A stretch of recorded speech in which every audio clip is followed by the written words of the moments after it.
questions or concerns, anything on their heart, mind, souls they want to speak on this evening before we get started?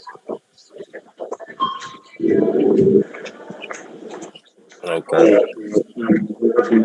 Well, all praise to the Most High. As we all know that we're getting closer to the Feast of Purim, and so we was taking upon ourselves to go ahead and read the book of Esther. For those that are not familiar with Purim and the events of it, we're gonna go ahead and read the book of Esther. We're gonna start at chapter 1 and just read through. Hey, bro. And yes, sir. Um, we should. I'm asking prayers for our brothers and sisters down there in Haiti, man. They're going through it. You know what I mean? You know, Yeah, some absolutely. political unrest down there. You know what I mean? That's our brothers and sisters. At the end of the day, you know what I mean. Most High want us to, lift up prayers for them as well. You know what I mean? Absolutely, bro. Absolutely. Wherever Israel is on to the four corners of the earth, you know what I'm saying? We definitely want to lift up prayers for our brothers and sisters. You know what I'm saying? That's going through different types of scrutiny and turmoil. So absolutely, bro. Brothers and sisters down there in Haiti. I believe that Arthur Lawrence got something going on or has had something going on in the past where you can help donating things to that nature. If y'all I think not you do. You familiar, can go to his YouTube page. I think it's on his YouTube page. yeah, if y'all not familiar with Arthur Lawrence, he a truth music artist. Not sure where he coming out of, but I know he do a lot of He's from Florida. he from Florida. Okay, yeah, from Florida. He do humanitarian work, and I believe he go down there and visit the brothers and sisters down there in Haiti and in those regions. So, um, Norvin's, aka L and L Tracks, if y'all want to reach out to do that, but definitely want to lift up prayers for our brothers and sisters down there in Haiti. Right on for that. No doubt. All Oh, praise. man. I'm too young for this stuff. Yeah, so like I said, we in the book of Esther. Uh, but before we go in there, we're gonna go ahead and go over the rules, just cause practice make perfect. For so let's go ahead and go to Isaiah chapter 28. Isaiah I ain't chapter gonna be able to 28. read tonight, Levi. I'm at work. That's cool, bro. Just go on mute. No, for stuff people out. Ain't trying to hear you all breathing hard on the track like you Ugh. I forget the name of that dude from that scary movie that be breathing hard on the phone.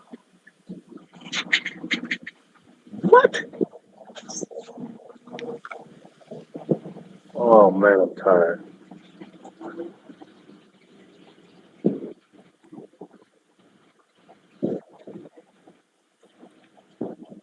Bro, we know you tired, bro.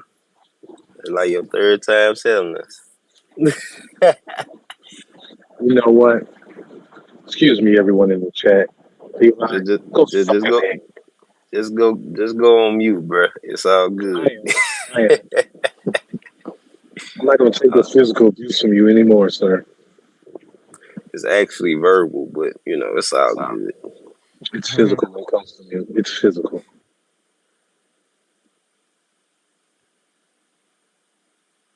So we're gonna go ahead and we're gonna run over the rules before we get into this book of Esther going over Purim. So without further ado, we're gonna start it off in Isaiah the 28th chapter, verses 9 and 10.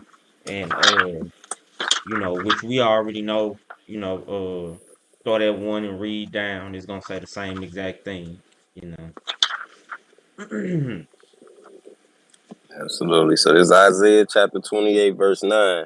And it reads on this wise. Whom shall he teach knowledge? That's a question. To whom shall the Most High teach knowledge, right? And we all know that knowledge is the fear of the Lord. Come on. And whom shall he make to understand doctrine? And to whom shall he make to understand doctrine or teachings? Now, doctrine is a set of beliefs. You know what I'm saying? That's held by a particular group of believers or a church. So, to whom shall he teach knowledge? Question. And to whom shall he make to understand doctrine? Come on.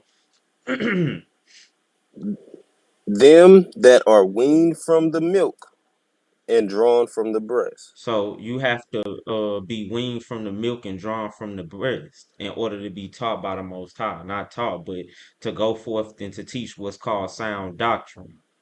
You know, you can't still be on baby food because the scriptures explains to you that, you know, milk is for those who are unskillful in the word of the Most High.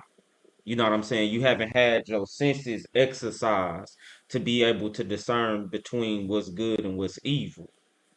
You know, so strong meat when you read uh Hebrews 5 is for those who are of full age or fully mature in the word to be able to handle, you know, the doctrine of the Most High, because the Most High is not going to send a novice out to preach this gospel like that.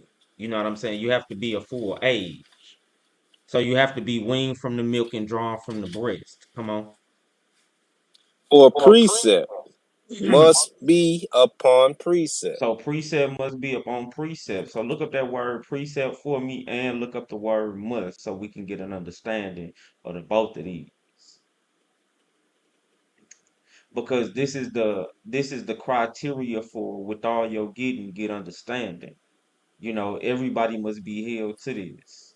No matter who you are, whether you Jew, whether you free, bond, rich, poor, Jew, Gentile, you know, no matter what your status might be, everybody is held to this, and it keeps everybody on the equal playing field when we hold everybody to these rules.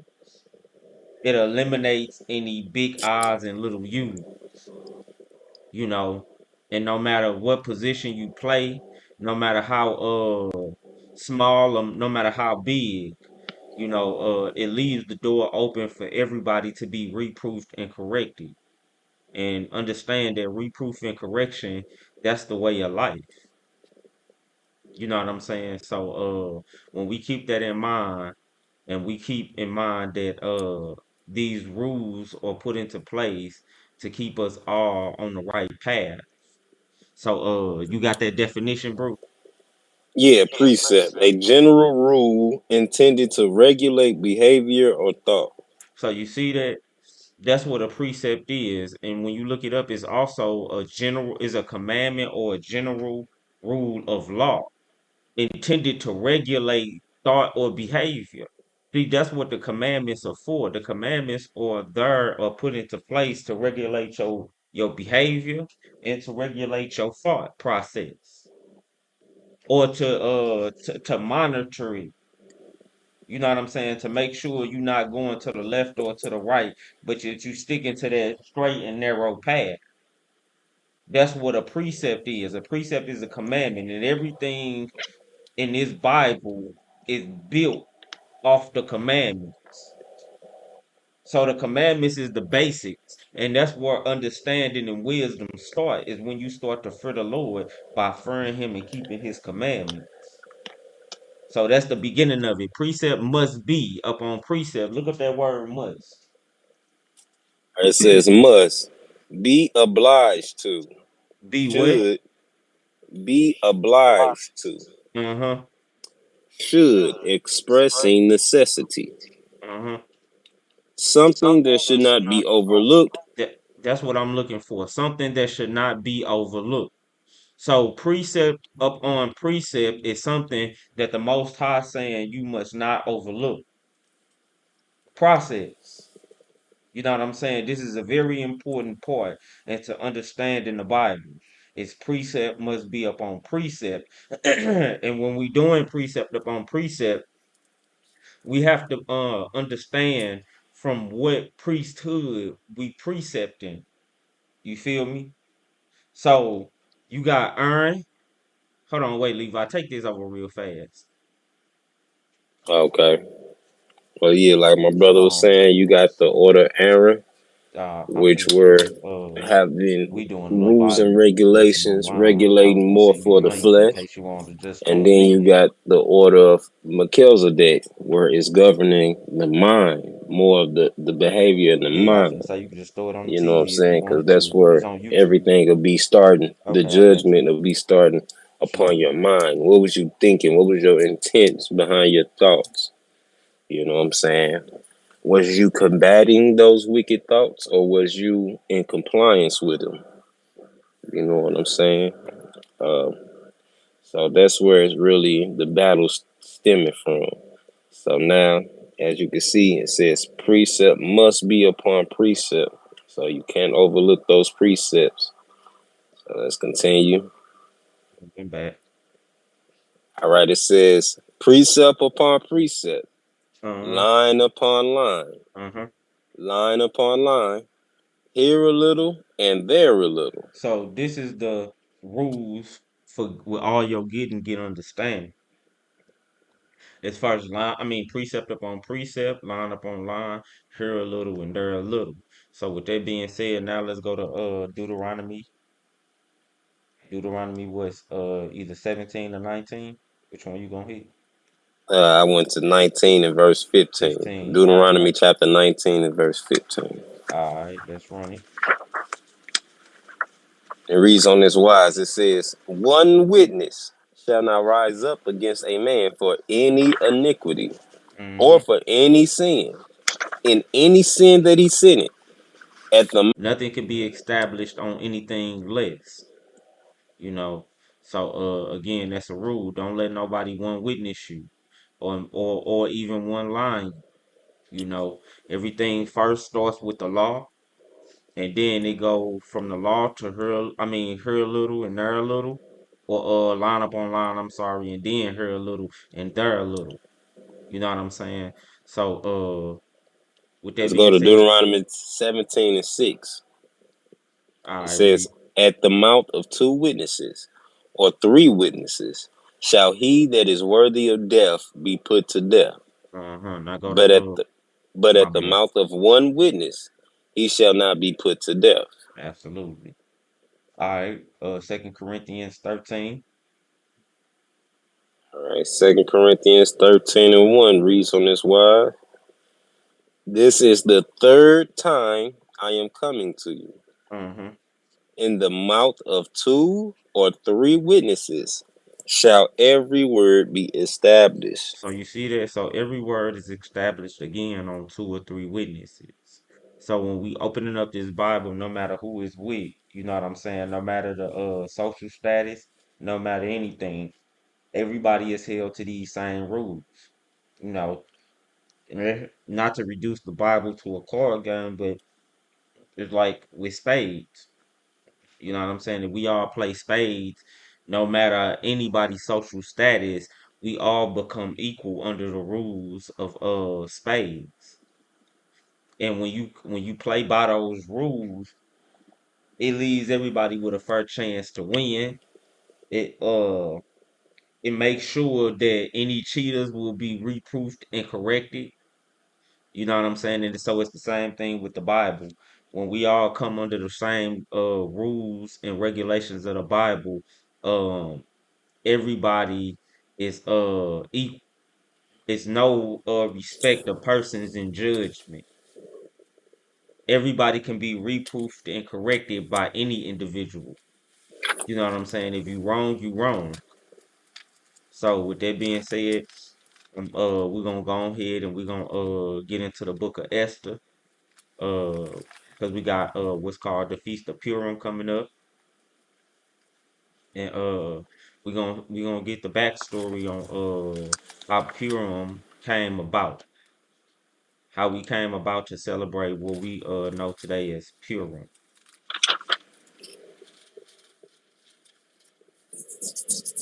So Real quick, some people in the world say that they don't practice Purim because it's not in Leviticus 23.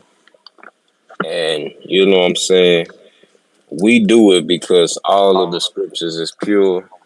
And you know what I'm saying? It's no reason why you wouldn't do, Purim, because it's all about going and reaching and helping the poor and, you know what I'm saying, doing a service, a good service. So, Mm-hmm. Right. just wanted to bring that out there. You'll find people out here that's saying, "Oh, don't do Esther. I mean, don't do Purim because it's not a part of the commandments that the Most High had commanded us to do." But you know what I'm saying? The Most High did command us to go to the fatherless and the widows and go and help those that are less fortunate than us. So you know what I'm saying? It always ties back into being obedient to the Father. So just wanted to bring that about before we got into this. Praise. Praise. When everybody is there, we get at it. The book of Esther is right after Nehemiah. It's before Psalms also. If anybody needed some help.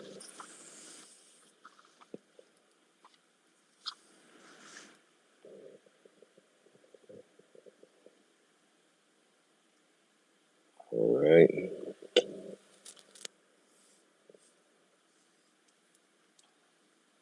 All right. We all GP, are you with me?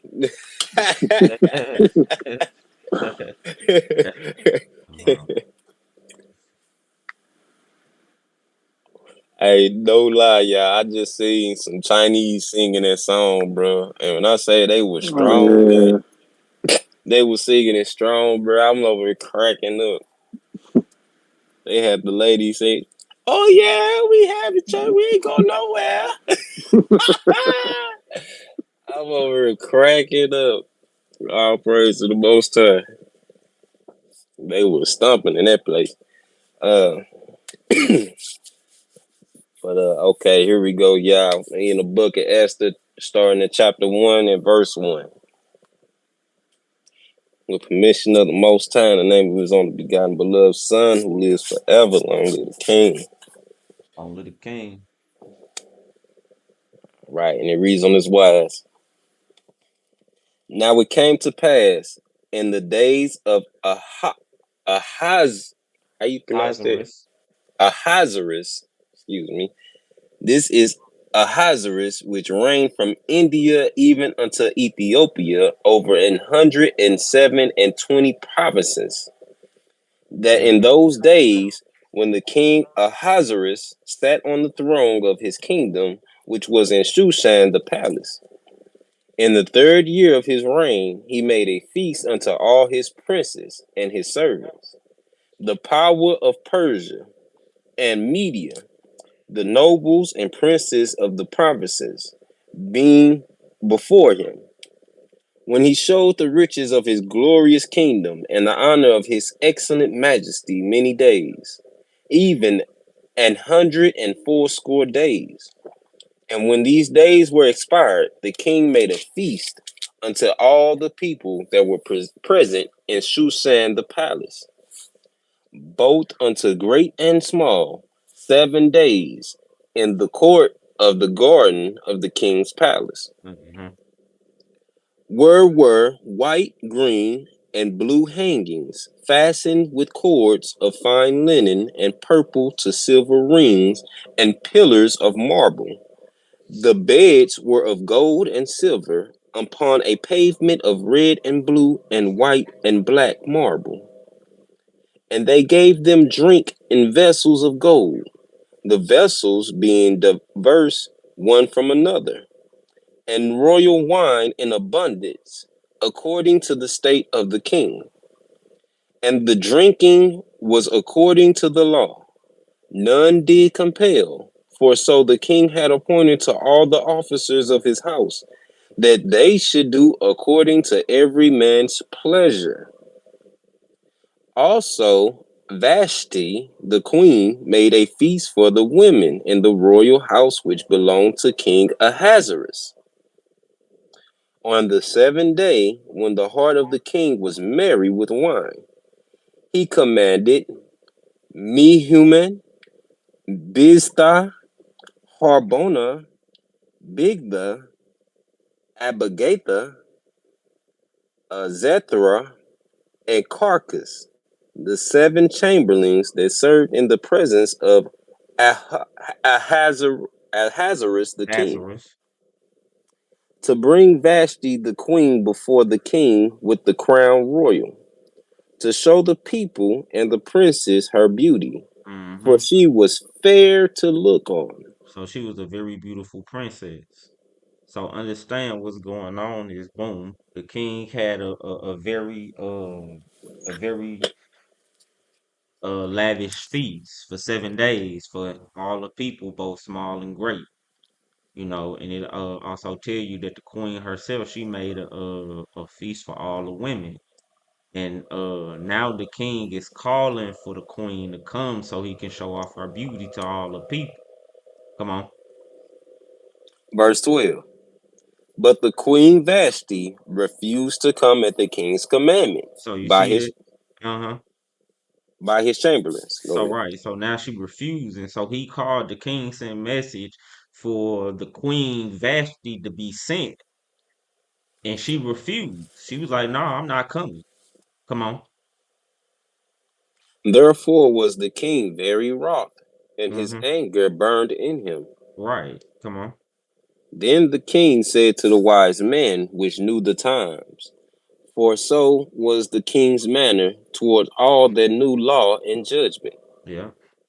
And the next unto him was Karshina, Shethara, Admartha, Tarshish, Marise, Marcina, and Menucan, the seven princes of Persia and Media, Mm-hmm. which saw the king's face, and which sat the first in the kingdom. Right. What shall we do unto the queen Vashti according to law? Because she have not performed the commandment of King Ahasuerus by the chamberlains. So now that's the question that's going forth. You know what I'm saying? Amongst the king and his company. It's like what should be done for her defiance. You know what I'm saying? The king sent Chamberlain to go and get Vashti. Vashti refused. So now the king sitting there before all the princes of the Medes and Persians, and he looking like, shoot, what we gonna do about this? Come on. And Memucan answered before the king and the princes, Vashti, the queen, have not done wrong to the king only, So you see but that he said not only has she done wrong to the king, come on. also to all the princes, and to all the people that are in all the provinces of King Ahasuerus. So she wronged everybody.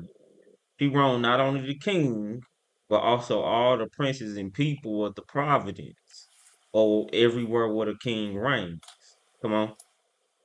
For this deed of the queen shall come abroad unto all women, so Uh-huh. that they shall despise their husbands in their eyes, when it shall be reported. The king Ahasuerus commanded Vashti the queen to be brought in before him, but she came not. Likewise shall the So ladies. my bad. So Okay.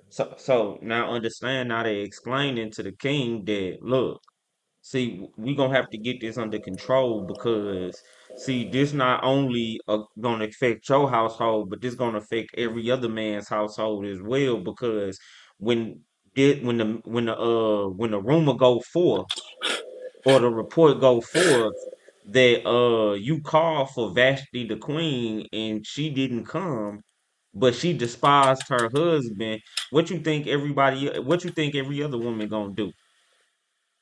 They Do gonna the see same. they gonna see the example of Vashti and they gonna mimic it.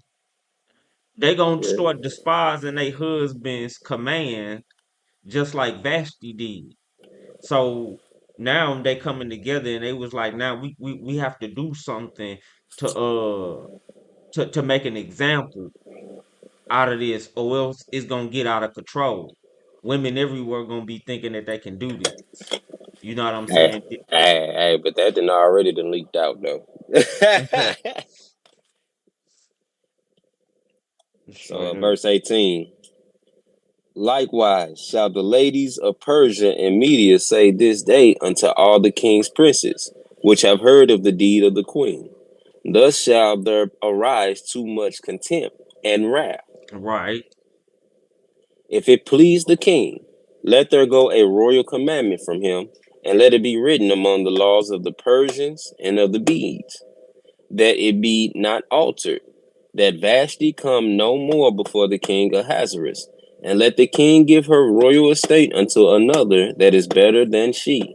So now you see that. So now they done came up with the idea. Let it be written as a royal command, concrete. You know what I'm saying? Something that ain't gonna be changed.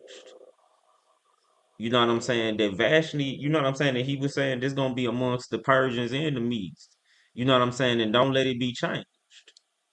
Vashti can come no more before the king, and all her royal estate is gonna be given over to somebody better than her. Somebody that that'll respect the king. When he tell her to come, she'll come. You know what I'm saying? Come on. Verse 20. And when the king's decree, which he shall make, shall be published throughout all his empire, for it is great, all the wives shall give to their husbands honor, both to great and small. Hmm. And the saying pleased the king and the princes. And the king did according to the word of Memucan, for he sent letters into all the king's provinces, into every province according to the writings thereof, and to every people after their language, that every man should bear rule in his own house, Uh-huh. and that it should be published according to the language of every people. To the language of every people. So, it might change, depending on where you at according to language. But but nevertheless, the law that was going forth was that every man should bear rule in his own house. So what we see so far in this chapter one, Vashti, she defied her husband, the king, Ahasuerus. So the princes of the Medes and Pers, they came together and had a meeting of the minds to decide what should happen behind this. And the conclusion was that Vashti, she should be able to come no more before the king, and that her whole estate should be taken from her and should be given to somebody else. So now we're going into chapter two. And again, this is the backstory on why we celebrate Purim. You know what I'm saying? For those that don't know, we finna get deep into it. Plot finna start thinking it. All right, chapter 2. After these things, when the wrath of King Ahasuerus was appeased, Uh-huh. he, rem- he remembered Vashti and what she had done, and what was decreed against her. Yeah. Then said the king's servants that ministered unto him, let there be fair young virgins sought for the king. Right. So now, after everything was appeased, meaning after his anger was satisfied, after Vashti did what she did, now he telling his servants to go forth and look for virgins for him. Come on. And let the king appoint officers in all the provinces of his kingdom, that they Uh-huh. may gather together all the fair young virgins unto Shushan, Yeah. the palace, to the house of the women, unto the custody of, what's that, Hegi, Yeah, Heggy. the king's chamberlain, Mm-hmm. keeper of the women. Yeah, and Heggy was he was a eunuch. These be individuals who usually protect the virgin or the women that belong to the king, and they usually more times than not are eunuchs, typically from birth. So come on. It gotta be if they around all the virgins. Right. And notice what it called them. It called him Heggy, the king's chamberlain, keeper of the women. So these were usually eunuchs from birth. You know, individuals that was specific when they was born, uh, became eunuchs, and this was their whole task was to keep the women of the king. So let's keep rolling. Keeper of the women, and let their things for purification be given them. Right, come on. And let the maiden which pleaseth the king be queen instead of Vashti. So you see that? So the maiden that pleaseth the king, let her be queen instead of Vashti. So now he's looking for a new queen. He's looking for a new queen, and he said, "Go throughout all the providences that I control, and give me all the virgins." You know what I'm saying? Let them come, be given into the hand of the keeper of the women, given they purification things, and whoever please me, then let her be queen in the place of Vashti. Come on.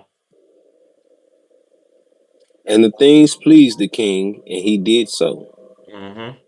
Now in Shushan the palace there was a certain Jew, Mm-hmm. whose whose name was Mordecai, Right. the son of Jair, the son of what's that? Shimei, Yeah, something like that. Yeah, Shemaiah. the son of Kish, a Benjamite, Mm-hmm.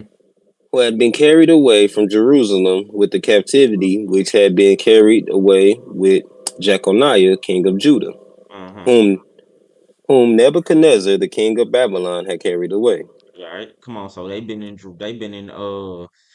her since right since Nebuchadnezzar came and took away the captivity captive. Come on. Nebuchadnezzar. Yeah, Nebuchadnezzar, however you pronounce his name. But yeah, absolutely. Come on. Verse 7. And he brought up Hadassah, Who? Hadassah, Hadassah. Come on. that is Esther, So Hadassah is another name for Esther. It could have Hadassah could have been her Hebrew name, but Esther could have been her name uh in the land where she was carried captive, no different from Daniel.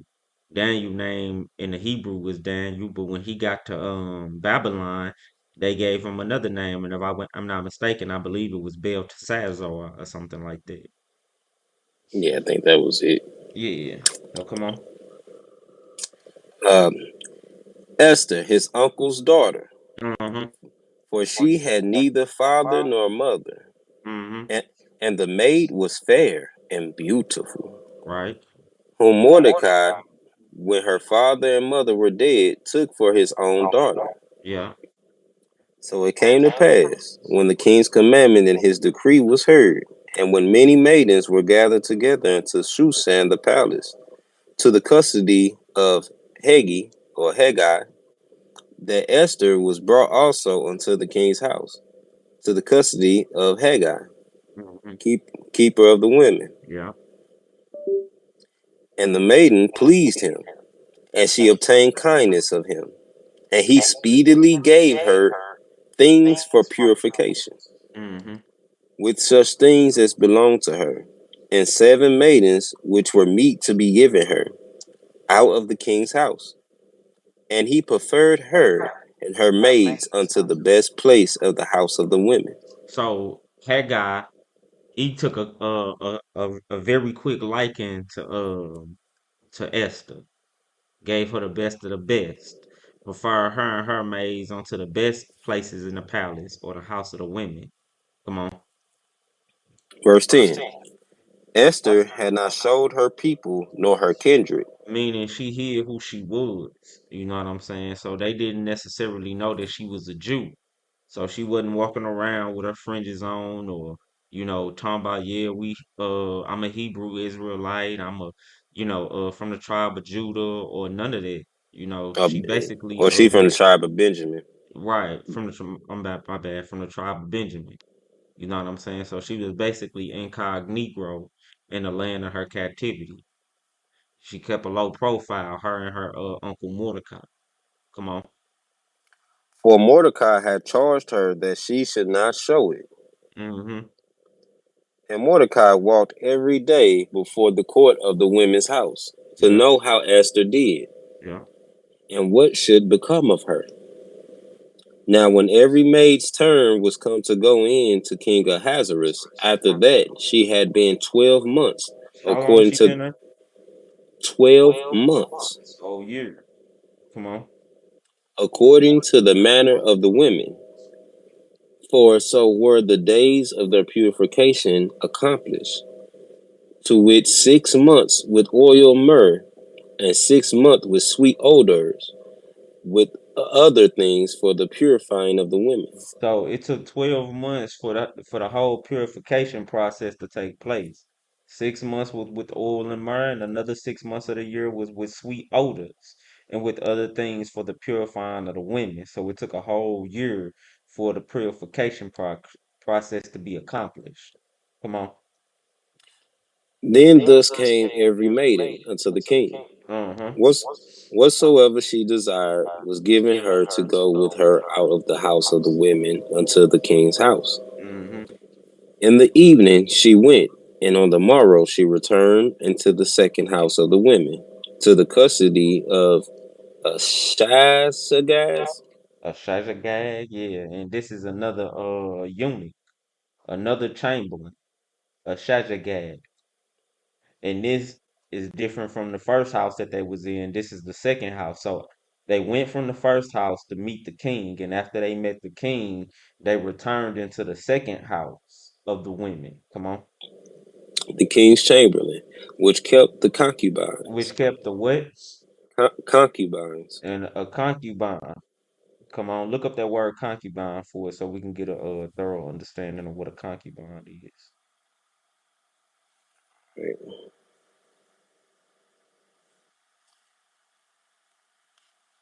Mhm. Okay, it says concubine. It says in polygamous societies, a woman who lives with a man but has lower status than his wife or wives. Mm-hmm. A a mistress. Mm-hmm. But it's still a wife. You know what I'm saying? So these are, and I mean, women that still must be taken care of. You know, because a female is not a free male. You know, she comes with a fee. You gonna pay that fee one way or another. You know what I'm saying? So there's no such thing as a free male in the scriptures. You know, and it's no free. It's nothing free, right? Let me make sure I watch what I say, but it's nothing free. You know what I'm saying? It's always a fee that comes with it. So let's keep rolling. Uh, verse 14 continuing.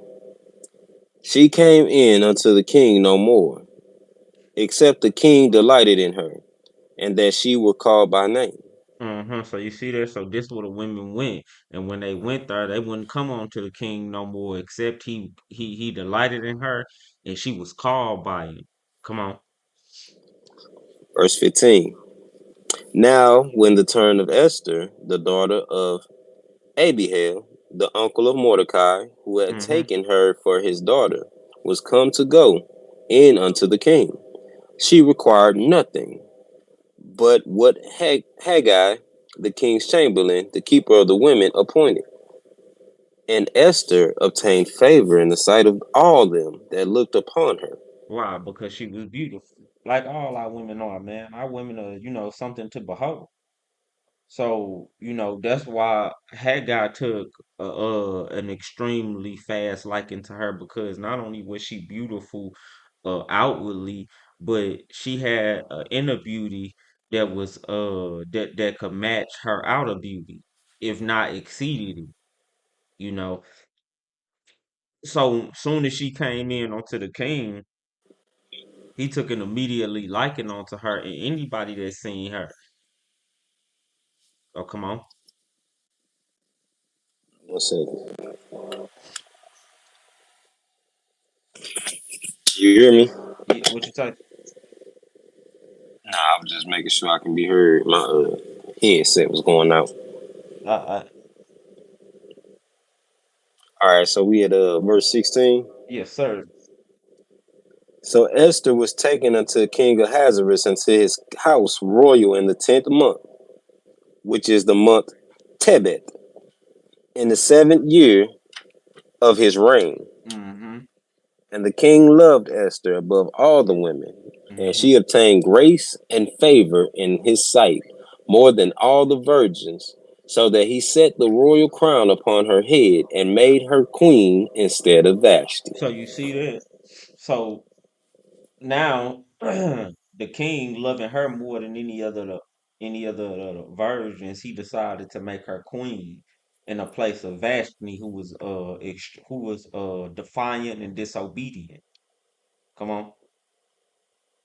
Then the king made a great feast unto all his princes and his servants, even Esther's feast. And he made a release to the promises and gave gifts according to the state of the king. So you see that? So gifts and things were made during this feast. Come on. When the virgins were gathered together the second time, then Mordecai sat in the king's gate. Mm-hmm. Esther had not yet showed her kindred nor her people, as Mordecai had charged her. So she's For, still incognito, even though she has been elevated to queen. She's still not going around letting it be known that she a Israelite from the stock of Benjamin. Come on. for Esther did the commandment of Mordecai, like Mm-hmm. as when she was brought up with him. Yep. In those days, while Mordecai sat in the king's gate, two of the king's chamberlains, Bigthan and Teresh, of these which kept the door, were wrought and sought to lay hand on the king Ahasuerus. So you see that? So it's some treachery that's being plotted or that's brewing. These the king's chamberlain, Bigthan and and Teresh. Who kept the door just like just like who was that Uriah the Hittite. You Yeah, know, kept kept yeah. David's. You know what I'm saying? That's how close these individuals was to the king. And it says that they was wroth. You know what I'm saying? This is when you look up the word wroth, it means to be displeased, to be provoked to wrath or anger. You know what I'm saying? So they was angry with the king and sought to lay hands on him. You know what I'm saying? So they looking to kill the king. So come on. And the thing was known to Mordecai. And it was known to who? Mordecai, Uh-huh. who told it unto Esther the queen. Yeah. And Esther certified the king thereof in Mordecai's name. And when inquisition was made of the matter, it was found out, therefore, they were both hanged on a tree. And it was written in the book of the Chronicles before the king. So what wasn't just glossed over, it was actually written down in the chronicles before the king. What Mordecai had did. So all right, let's go on ahead into chapter 3.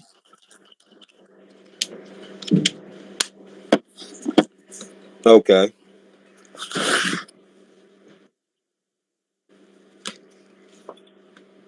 All right, chapter 3.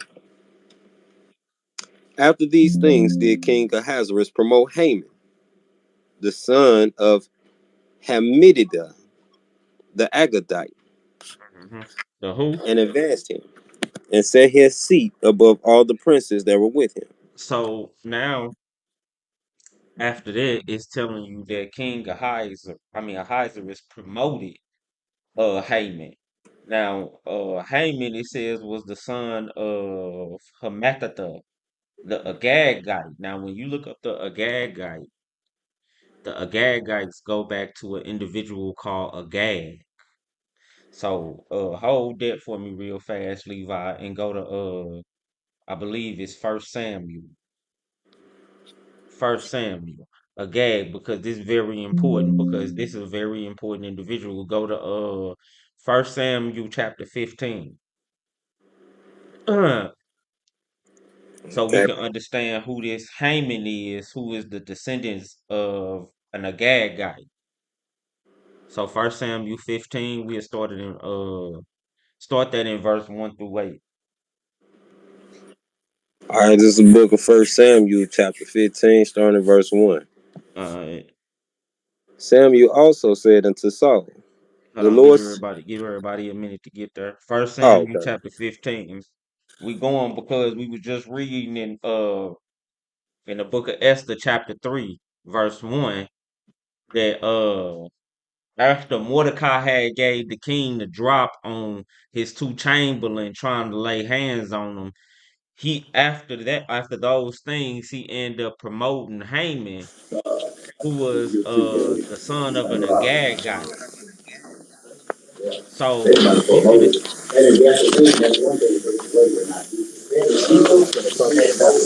who is it? Hey y'all, mute y'all phones, so we don't get no background coming through. My bad. Nah, My bad. you good, bro, you good.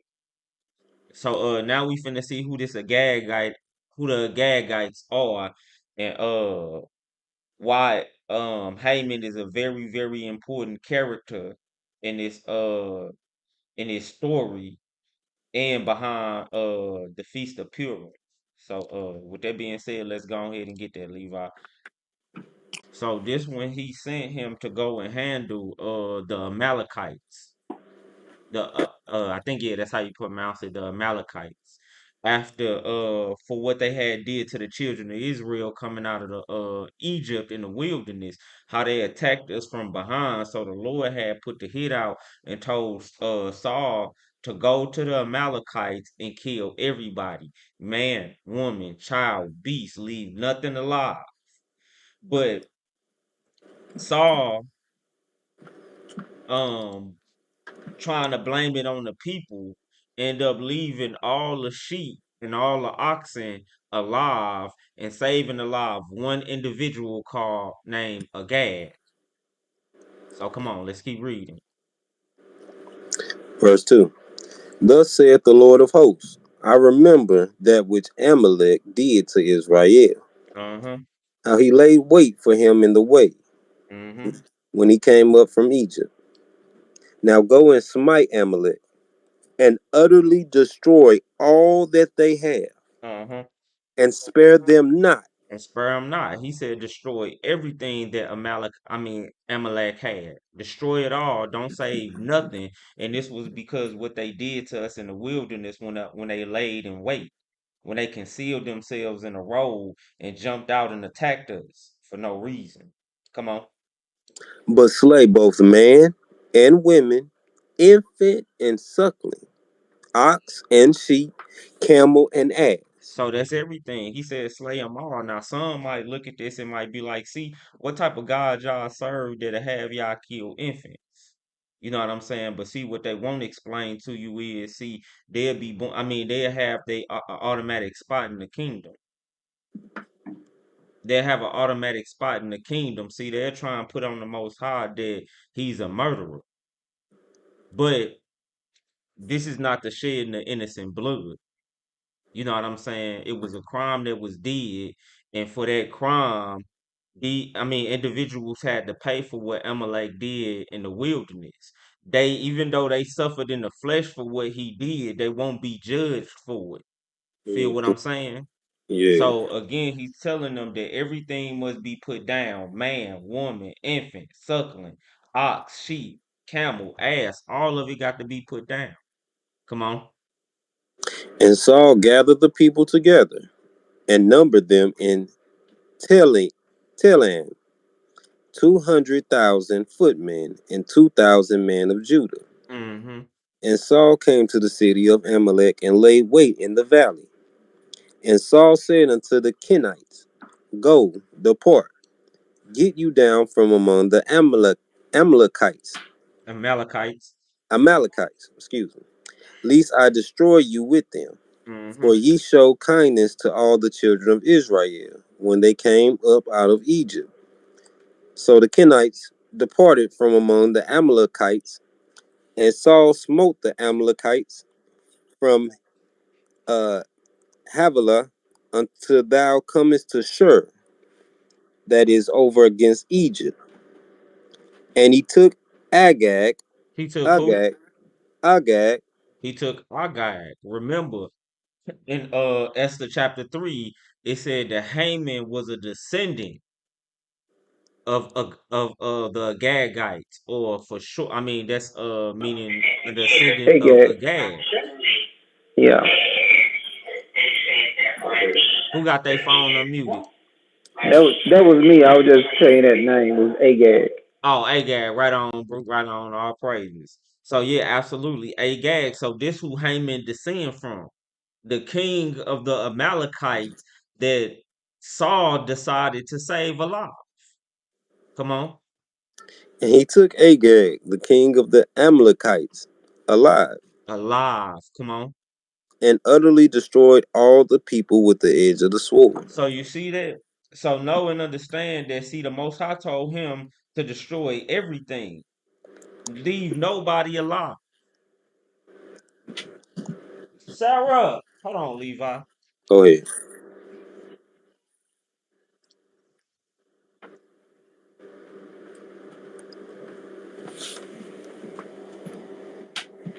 Hey, while he doing that, can y'all hear me?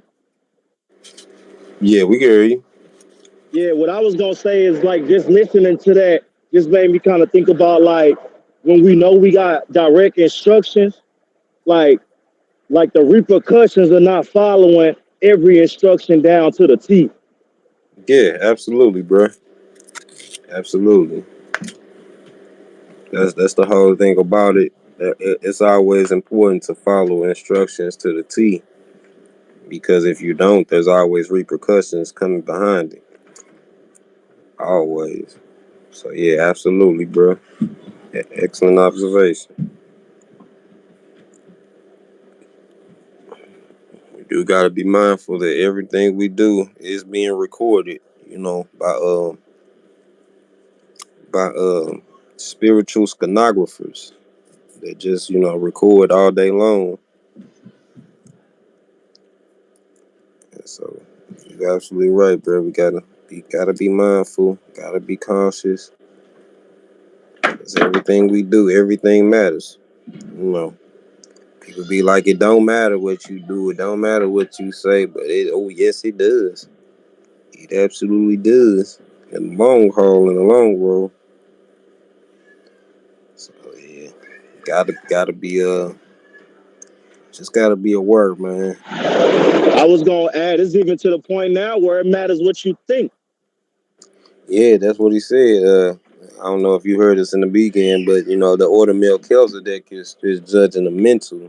That's why those precepts are so important, because they're governing the behavior and the thought. You know what I'm saying? So yeah, absolutely, bro. Absolutely. You gotta understand that it's all mental now. It used to be flesh. That's what that order of Aaron, it was really checking the flesh. But now you gotta check your mental, your spiritual. You know what I'm saying? Even just the thought of a sin it will be a sin for you. So absolutely, bro. Mhm. All right, Absolutely. I'm back, bro. Okay. Where I leave off at, Verse 8. verse 8 again. And he took Agag, the king of the Amalekites, alive, and utterly destroyed all the people with the edge of the sword. So you see that? So off the rip, he already being disobedient because the Most High gave him specific instructions to destroy everybody: man, woman, child, infant, suckling, beast, all of it. Destroy, leave nothing alive. But yet and still, he left this Canaan. I mean, he left Agag, the king of the Amalekites, alive, which we finna see is gonna come back and end up is gonna come back and rear its ugly head hundreds of years later. Come on. But Saul and the people, are we going back or we still Nah, reading read it? verse 9 and we can go after that. Okay, verse 9. But Saul and the people spared Agag, and the best of the sheep and the oxen, and of the fatlings and the lambs, and all that was good, and would not utterly destroy them. See But that? every Come on. but everything that was vile and refused, that they destroyed utterly. hmm So you see So that? So we just wanted to go and show you where this individual, Haman, who he descend from. He descend from from some of our ancient enemies, the Amalekites, who decided to lay wait. Who decided to lay in wait and conceal themselves and attack us, in the wilderness. This is who this man Haman descends from. These people who the Lord gave specific instructions: go and destroy everything there. Don't save nothing alive. But King Saul, being disobedient, didn't do what he's supposed to do. And now, in the book of Esther, now we faced with his one of his descendants, Haman. So come on, let's finish. Let's go back to the Esther. Esther chapter 3, verse 1 again, bro. Okay. Now that we know who Haman is, Haman is a descendant of one of our ancient enemies.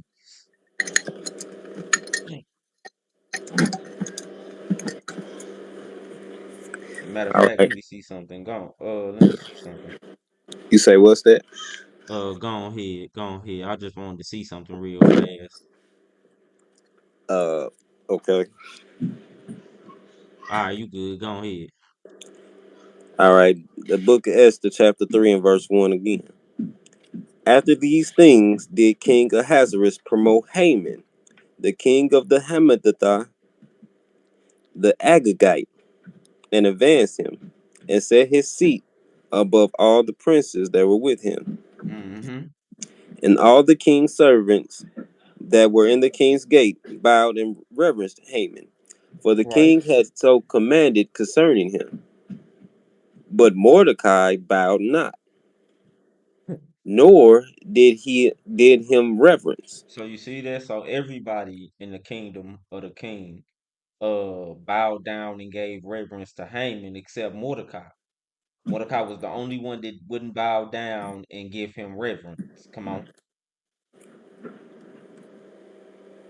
Then the king's servants, which were in the king's gate, said unto Mordecai, why transgressest thou the king's commandment? Now it came to pass, when they spake daily unto him, and he hearkened not unto them, that they told Haman to see whether Mordecai's matters would stand. For he had not for he had told them that he was a Jew. He had told him that he was a what? A Jew. So right. So now they know who he is. And you know Haman, you know how Haman feel about the Jews. Because shoot, the Israelites killed his whole nation and only left alive the king. So you Mhm. can see that Haman, I'm pretty sure that Haman feels salty toward the Jews. Come on, Verse 4. verse Now I 5. can verse 5. And when Haman saw that Mordecai bowed not, nor did him reverence, then was Haman full of wrath. He was full of what? Wrath. Uh-huh. And he thought scorn to lay hands on Mordecai alone. So now he plotting to lay hands on Mordecai when he get him by himself. Come on.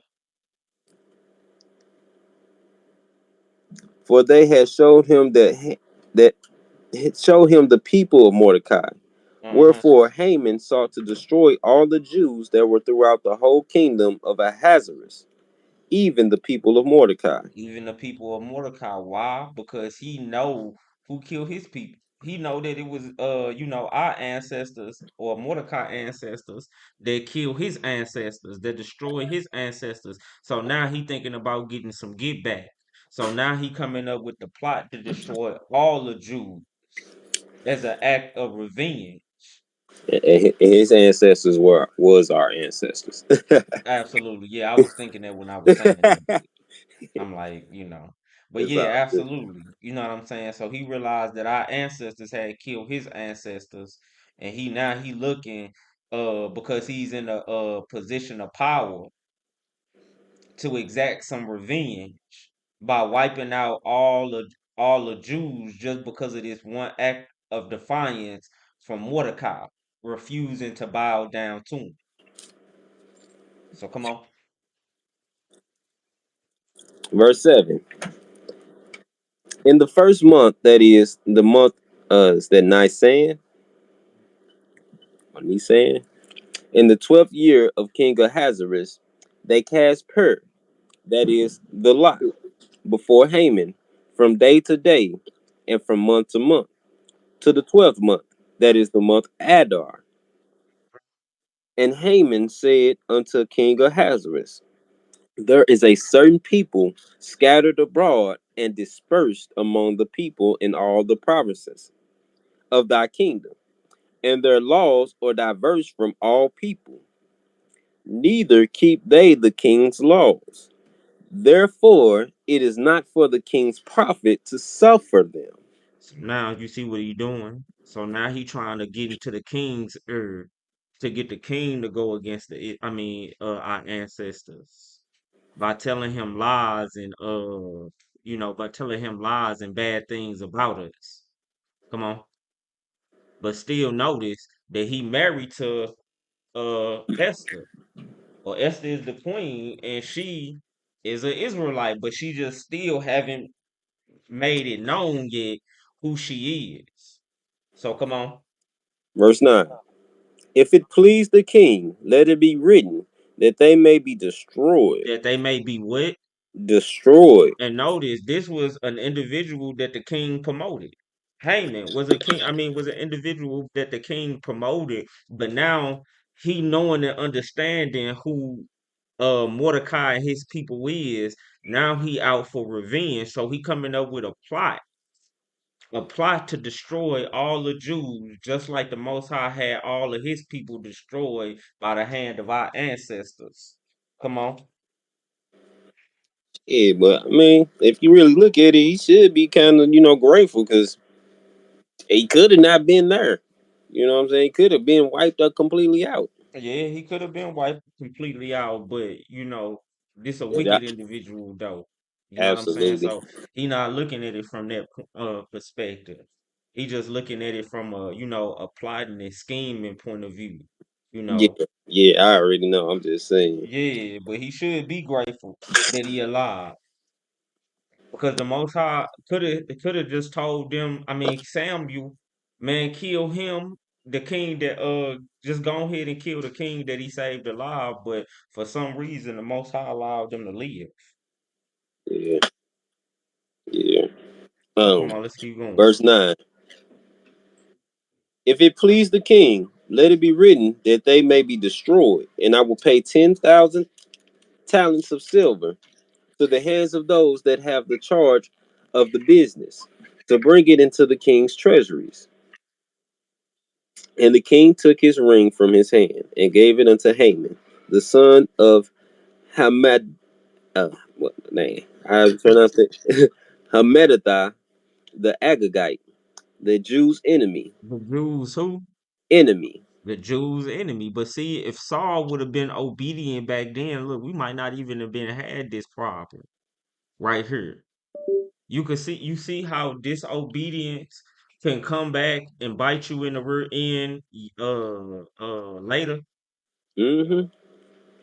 Cause see this Saul and the rest of the people decided to save him alive, decided to save Agag alive and go against the command of the Most High. So now they in a position that they would have never been in if they would have just obeyed his voice and did exactly what it is that he told them to do. And look, they had it out for the children of Israel since the wilderness. Mm-hmm. So ain't nothing changed. They still, hundreds of years later, these individuals, the Amalekites, still got it out for the children of Israel. Come on.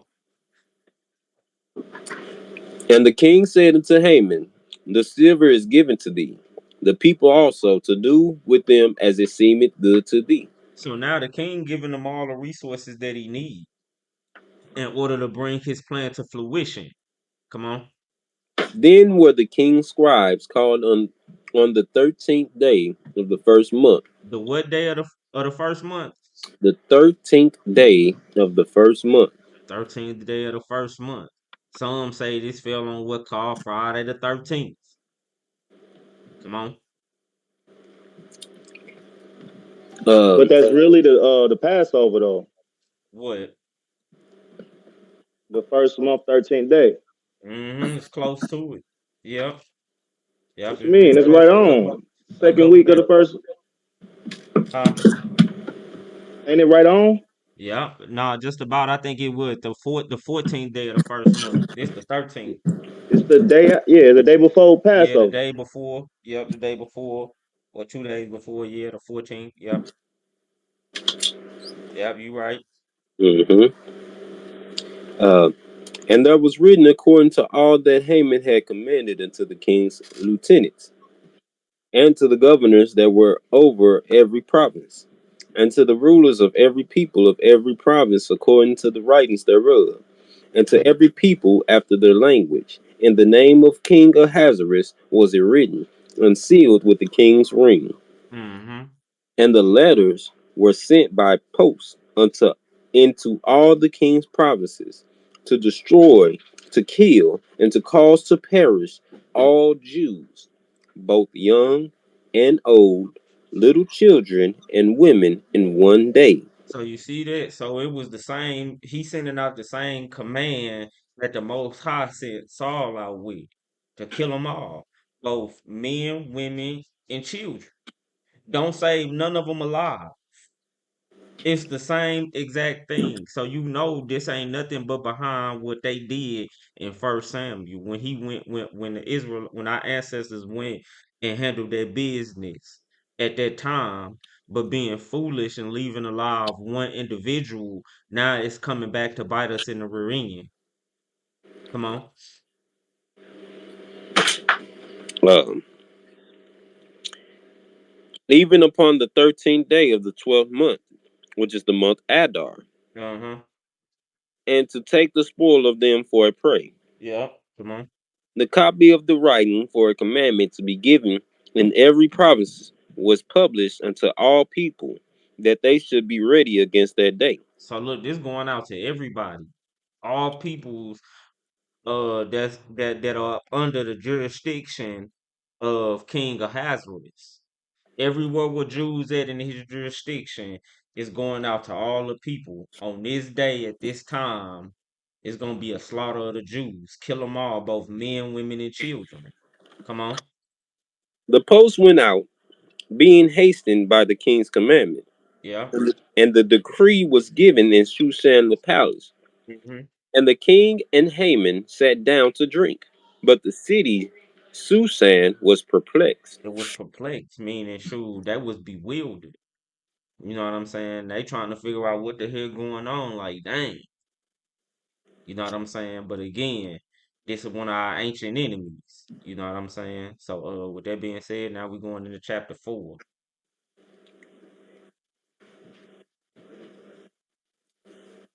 All right, chapter 4.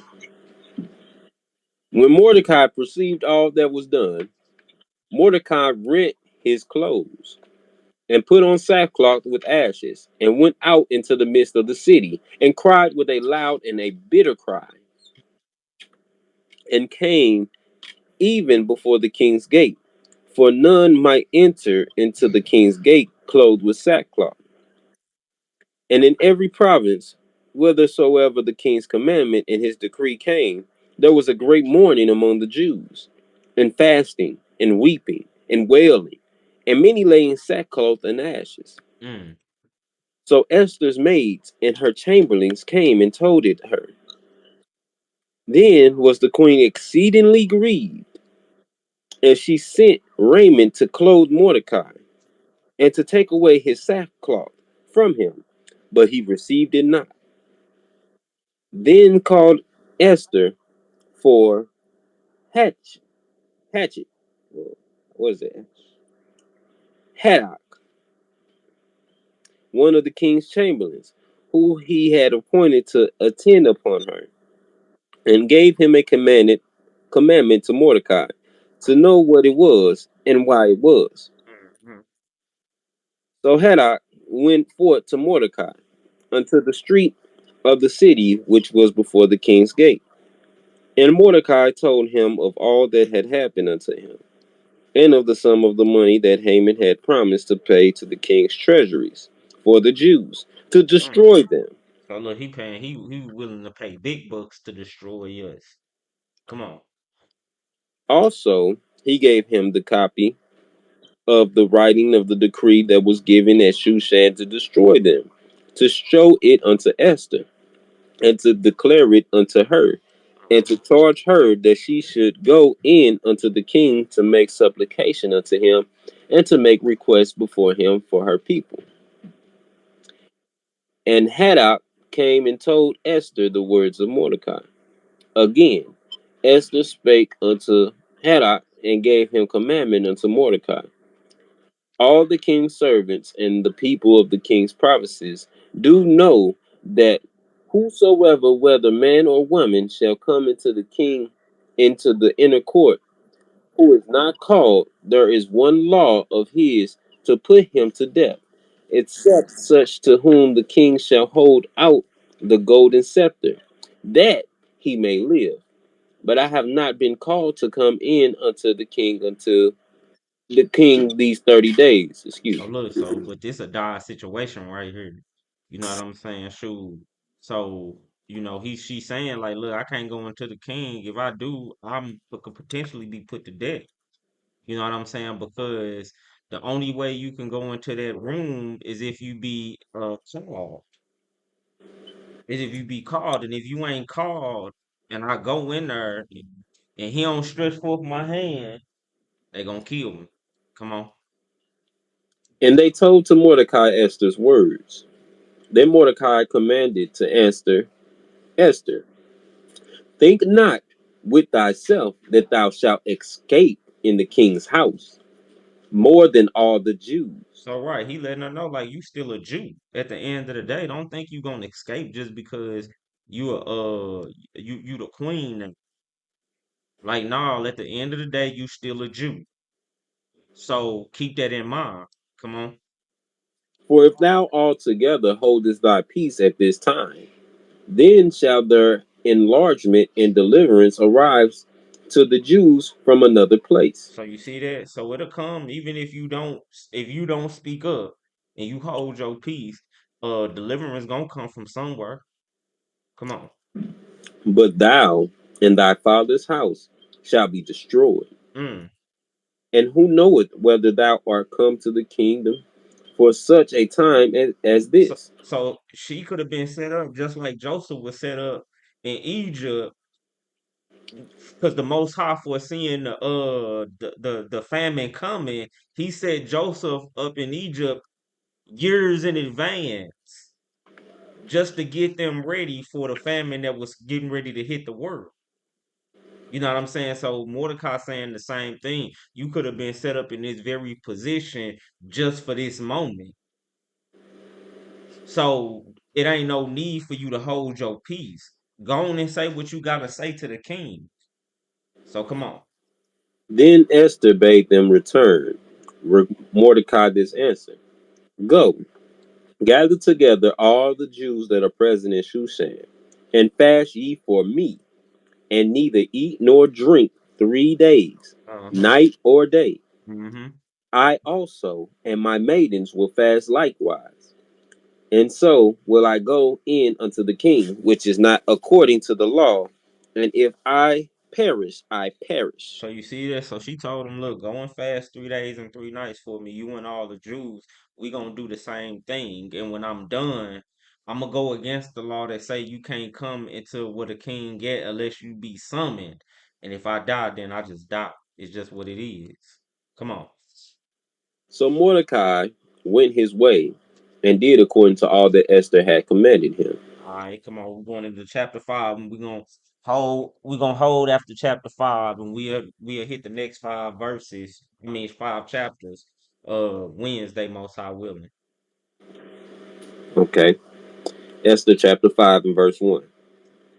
Now it came to pass on the third day that Esther put on her royal apparel and stood in the inner court of the king's house, Mm-hmm. over, over against the king's house.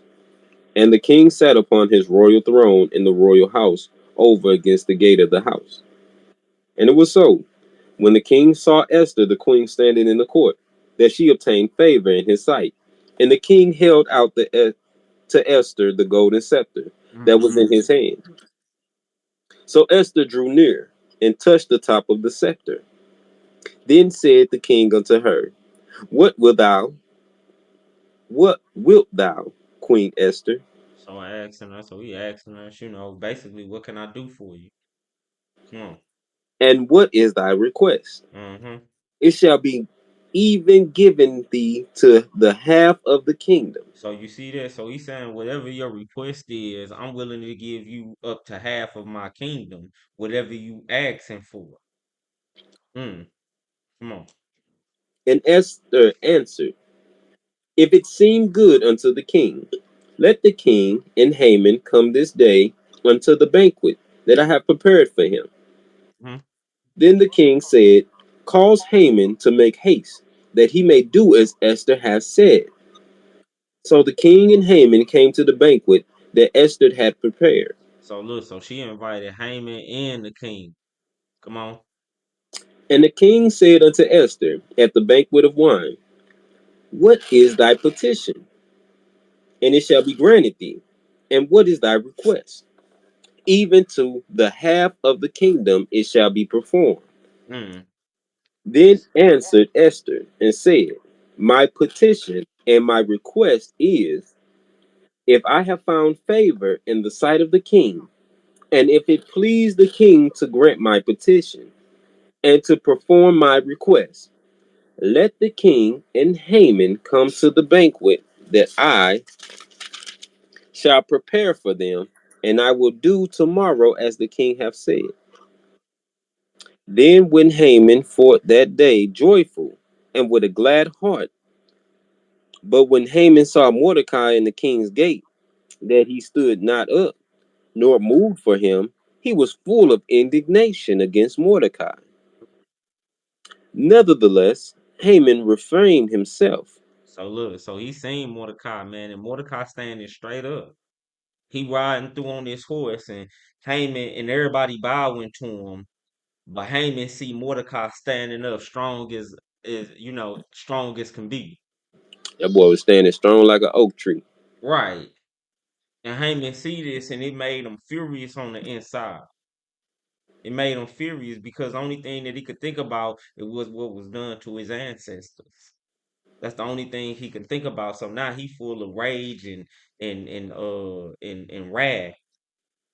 But he said he refrained himself though. He kept himself under control. Come on. And when he came home, he sent and called for his friends, Zeresh, his wife, and Zeresh, his wife. Mm-hmm. And Haman told them of the glory of his riches and the multitude of his children, and all the things wherein the king had promoted him, and how he had advanced him above the princes and servants of the king. Haman said, Moreover, yea, Esther the queen did let no man come in with the king unto the banquet that she had prepared but myself. Mm-hmm. And tomorrow am I invited unto her also with the king. So now he taking this and he thinking that he's somebody because she invited him to the feast. So he like, yeah, man, the king then hooked me up. You know what I'm saying? He made me second in command only to himself, and he gave me all these riches, and he gave me this. He promoted me, and look, and not even only that, but Queen Esther, she invited me, only me and the king, to a feast. Hmm. So now it's got his head bigger than what it is. It's making his head even bigger. He thinking that he untouchable at this point. You know what I'm saying? Thinking he untouchable. Come on. Yet all this availeth me nothing, so He long said all of this what? availeth me nothing, So all of this don't mean anything. Come on. so long as I see Mordecai the Jew sitting at the king's gate. So look, all of that don't mean nothing. If I gotta keep looking at this Jew, Mordecai sitting at the king's gate. Come on.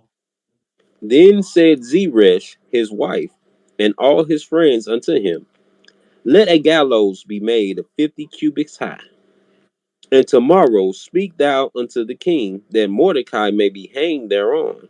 Mm. Then go thou in merrily with the king unto the banquet. And the thing pleased Haman, And he caused the gallows to be made. She caused the gallows to be made. So now they plotting and saying, "Look, this is what you need to do to Mordecai. Hang his ass, Mm. hang him." You know what I'm saying? And Haman, he said, "Oh, you know what? That's a good idea. That's a good idea. That's what we're gonna do. All right, let's go into chapter 6." Hey, I ain't gonna fake it. Like reading this again after knowing what happened really helped you understand like how it was all built up. Hey, straight up though, straight Mm, up. absolutely. Okay, so we had chapter 6. On that night could not the king sleep, and he commanded to bring the book of records of the chronicles. He could not what? He could not sleep.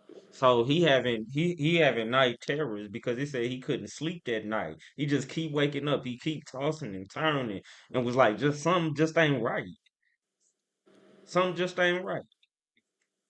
So he wake up and he asks for the records of the chronicles. Come on. And they were read before the king. Uh-huh. And it was found written that Mordecai had told of Bigthana and Teresh, two of the king's chamberlains, the Uh-huh. keepers of the door, who sought to lay hand on the king of Ahasuerus. So you see that? So now he, for some odd reason, or we know that the Most High put it up on his spirit in the night, to not allow him to sleep. So he get up and he go and he find the book of the Chronicles of the King, and in there he found what Mordecai had did. He found the righteous thing that Mordecai had did by telling him that it was some backstabbing going on in his company amongst the men that was closest to him. Come on. And the king said, "What honor and dignity have been done to Mordecai for this?" Mm. Then said the king's servants that ministered unto him, "There is nothing done for him." Mm. And the king said, "Who is in the court now?" And the king said, "Who is in the court?" Now Haman was come into the outward court of the king's house to speak unto the king to hang Mordecai on the gallows that he had prepared for him. So now he come into the court. Haman come into the court to get ready to talk about the king. I mean, to the king about hanging Mordecai, who the king just end up finding out that he did something righteous and ain't been rewarded for it. Come And the on. king's servants said unto him, Behold, Haman standeth in the court. And the king said, Let him come in. So Haman came in, and the king said unto him, What shall be done unto the man whom the king delighted to honor? Now Haman thought in his heart, To whom would the king delight to do honor more than to myself? So look, so the king asks and Haman a question. You know what I'm saying? What shall be done unto the man whom the king delighteth to honor? And he thinking in his head, well, who else is he delighted in more than me? Come on. Let the royal pearl be brought, which the king uses to wear, and the horse that the What verse king you in? rideth What upon. verse you know, you skip verse 6, bro. Oh, I did my bad. So Haman came in, and the king said unto him, What shall be done unto the man whom the king delighted to honor? Now Haman thought in his heart, To whom would the king delight to do honor more than to myself? And Haman answered the king, For the man whom the king delighted to honor, let the royal pearl be brought, which the king useth to wear, and the horse that the king rideth upon, and the crown royal which is set upon his head. And let this a pearl and horse be delivered to the hand of one of the king's most noble princes, that they may array the man withal whom the king delighted to honor, and bring him on horseback through the street of the city, and proclaim before him, Thus shall it be done to the man whom the king delighted to honor. So you see this? So he thinking that the king talking about him. So he's saying, look, yeah, this is what you should do.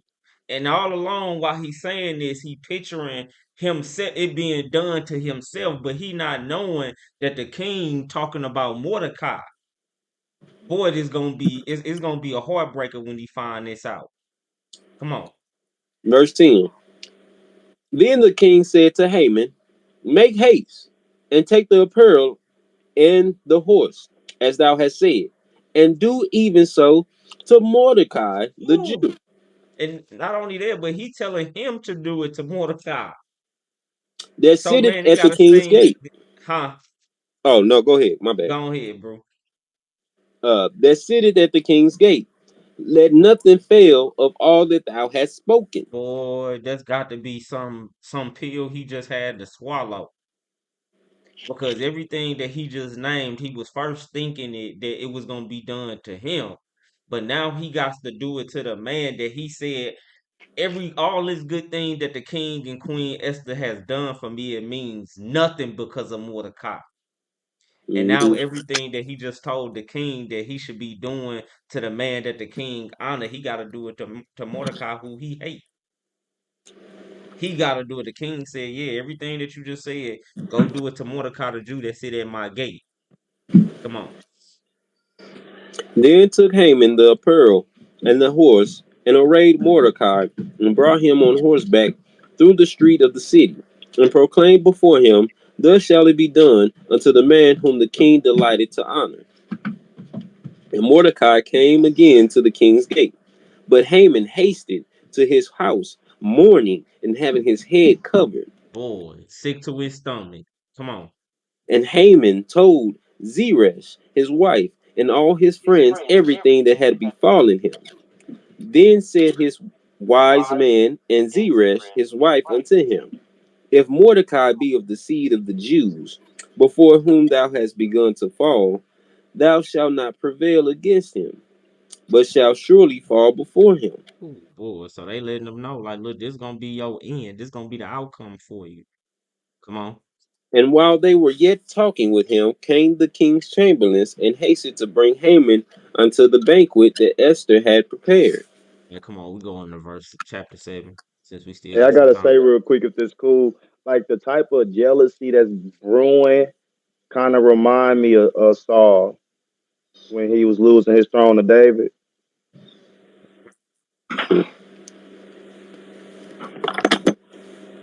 Okay, we in verse 7. Chapter 7, verse 1. So the king and Haman came to banquet with Esther the queen.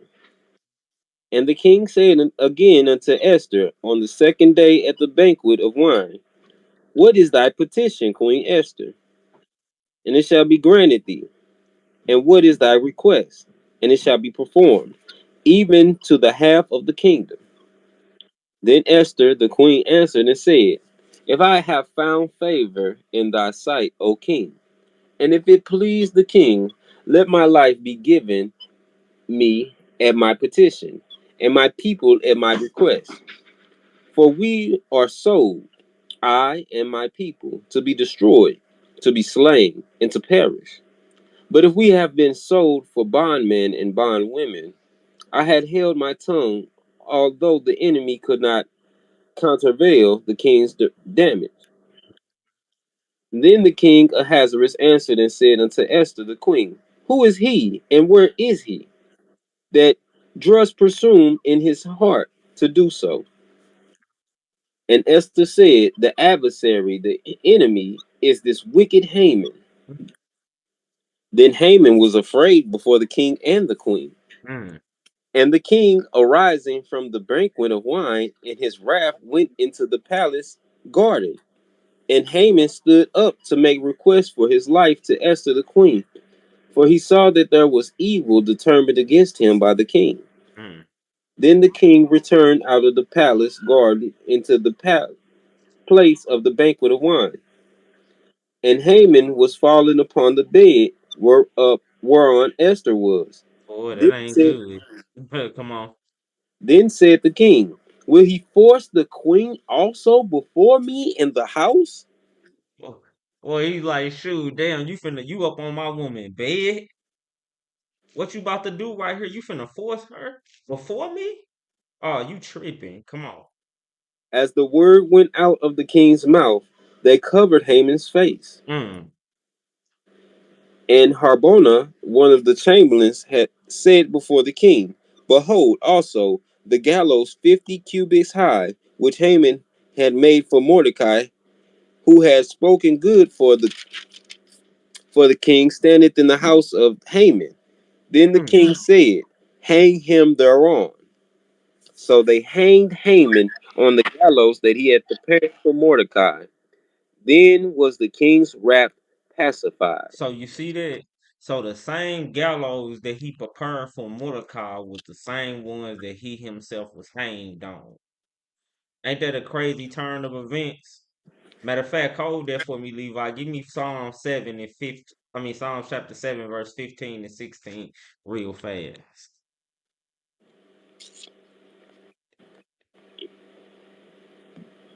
Psalm 7 and 15.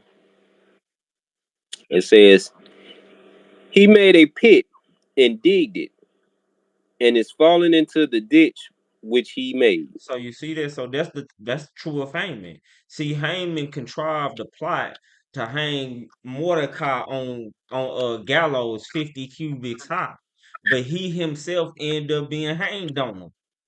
That's him digging a pit for somebody else to fall in, but you end up falling in it yourself. Mm. Read that next one, verse 16. His mischief shall return upon his own head, and his violent dealing shall come down upon his own pack. So you see that? That's what ended up happening to Haman. He digged the pit and he fell therein too. So we'll hold that right there, y'all, and we'll read the next few chapters Wednesday, most high willing, and we'll get into the Apocrypha 2, where the rest of the book of Esther is. So most high willing, y'all, we'll do that on Wednesday. If it be the most high's will. All praises. Any questions or Any questions? concerns before we get up out of here? I just want to make a quick comment. Have you noticed how like now they've turned that fast that Esther did into like something called an Esther fast? You ever heard of that? I ain't never heard of that, but I wouldn't be surprised. Just like they try to turn Daniel fast into some type of fast. So it ain't no surprise. Yeah. Hmm. No, they Yeah. say they got a Daniel diet now, boy. Straight up. Yeah. Huh. Get on I'm that trying to Daniel diet. Yeah, I ain't surprised, bro. So yeah, that is what it is. But yeah, I ain't surprised, Pat. Yeah. Uh yeah, you know how they do it, man. They try and take stuff and turn it into their own thing, you Right. know. But that was just really just a fast. So when she went before the king, man, she would have good favor because like it was saying, in order to be called, I mean, in order to go in to the king at the king's house, you had to be summoned there. And if you wasn't summoned and you went there, you could be killed if the king didn't extend that scepter out to you. So she wanted to she was really fearing for her life because when she told them to fast, she said after we fast 3 days and 3 nights behind this, if I perish, I just perish. Yeah. You know what I'm saying? So that's what that was about. It wasn't about nothing else. You know what I'm saying? People try and make it out to be something that is really not. When she was just fasting for favor before the king. So Right.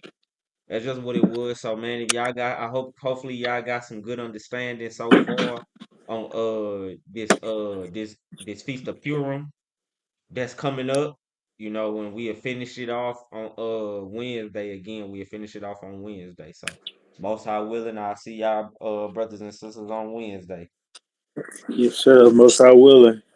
All Most right, High willing. Shalom. shalom. Shalom, y'all. Shalom. Shalom. Shalom, peace, and blessings, fam.